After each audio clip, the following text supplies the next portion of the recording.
So it comes to, okay, truly understanding the causes and triggers is the first step towards developing creative strategies that work. So we're really wanting to look at what is happening, when is it happening, where is it happening, and why could it be happening. And that's when you want to go back to that PIECES framework and look at all of the different possible causes that it could be. There's many different ways that you can do this. One of the ways that we have done in the past is just creating a sort of log of things. That is the right one? No, that's there. So looking at just taking a piece of paper, making 3 columns, and looking at, we call it an ABC log, antecedent, behavior, consequence. That's the whole ABC. We're all about acronyms in education. And so we want to look at, with antecedent, we want to look at, okay, what was happening before this incident happened? With behavior, we want to look at what is actually happening. And then with the C part, the consequences, this is what I did to try and help support that person, and this was their response from that. And we keep this as a log to try and track if we can identify these triggers or these causes that might be happening, to take steps towards becoming more proactive and preventative in the strategies that we're taking. Another piece is considering the individual's specific needs, capabilities, and preferences.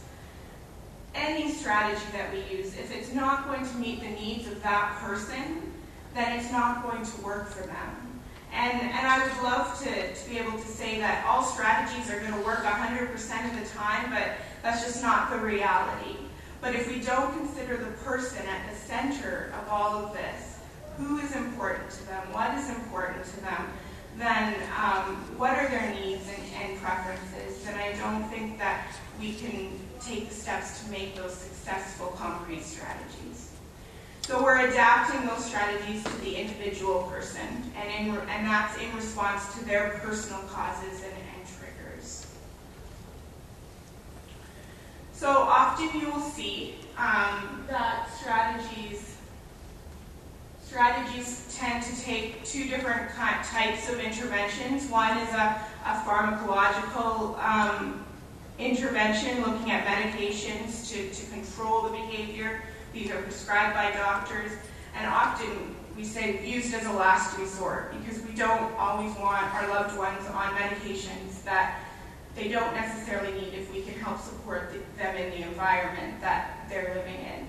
And this is not MAREP's area of expertise either. We focus on what we call the non-pharmacological or the therapeutic interventions when we're looking at supporting a person. So we're talking about strategies that include examples like meaningful activity and participation, ensuring physical activity like walks and physical activity that really is going to help with the energy of that person. Activities that bring them, that are familiar to them and bring them enjoyment. We're looking at social interaction. We're looking at the quality time that we spend with that person, trying to help support them, asking them what their needs are, and listening to the struggles that they are having.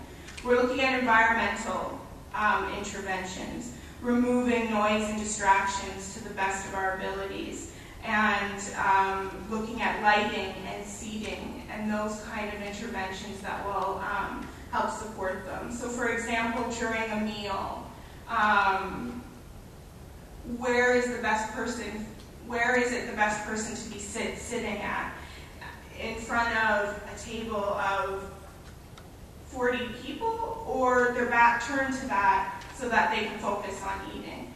So for some, having their back turned to that will help them to better focus. So we're looking at strategies in the environment that we can do that are hopefully relatively minor, but will help support that individual.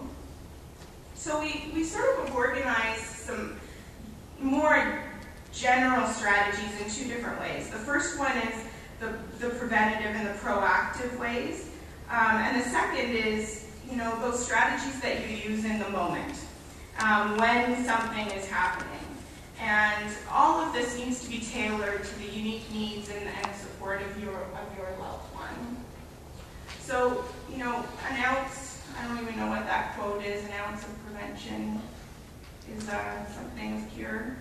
I don't even know what that is, but I think of that in terms of, when we're helping support people that are having difficulty navigating their environment, is we want to look at prevention and being proactive as much as possible. So again, knowing and understanding the causes and triggers, and recognizing the communication strategies that we implement can greatly affect our loved one. 85% of our communication is nonverbal. So it's, how we're standing, where our arms are, all of those nonverbal cues. And what we've learned is that people with dementia, as they are maybe not able to recall words, names, people the same way, it's those nonverbal cues that they're using in the environment to be able to pick up and navigate their environment. And so we want to be mindful of our own communication style, our eye contact. Are we getting down to their level? Are we using humor, rhythm, music, pets, all of these things that aren't just about the words we say, but are the interactions that we have with that person? And again, are we looking at repeating, because that will happen at times, and an important part, not always easy for us as care partners, but an important part for that person. We're looking at creating a supportive environment and removing those triggers like loud noises to the best of our ability. And providing a supportive environment is also about providing an environment that's familiar, safe, and secure for that person living with dementia. And it's an environment that focuses on their strengths and their successes and what they're still doing rather than what they're no longer able to do. And how can we set up an environment that sets them up for success? And another sort of strategy around prevention is really looking at what we call levels of escalation.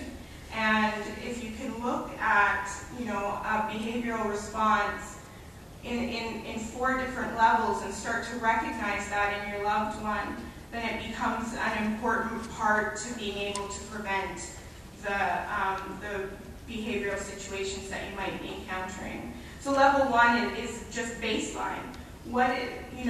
Describe your loved one at baseline when they're settled, they're calm, and they're happy. And then when we look at level 2, look at when is that person anxious? And what are some of those indicators to you that they might be becoming stressed in their environment? Is there a change in the tone of their voice? Do they become more fidgety? Do their eyes change direction quickly? All of those very subtle changes that you know in your loved one that will tell you that their anxiety is heightening. And then we look at level 3, when someone is trying to protect themselves, they may feel unsafe for some reason, and they're verbally trying to protect themselves. What are they doing? How can you tell that is happening? Is their voice, the level of their voice increasing, their volume? Are they speaking faster, more incoherent, less understandable? And when we look at things in these levels, this helps us to try and intervene earlier so that we don't get to that level 4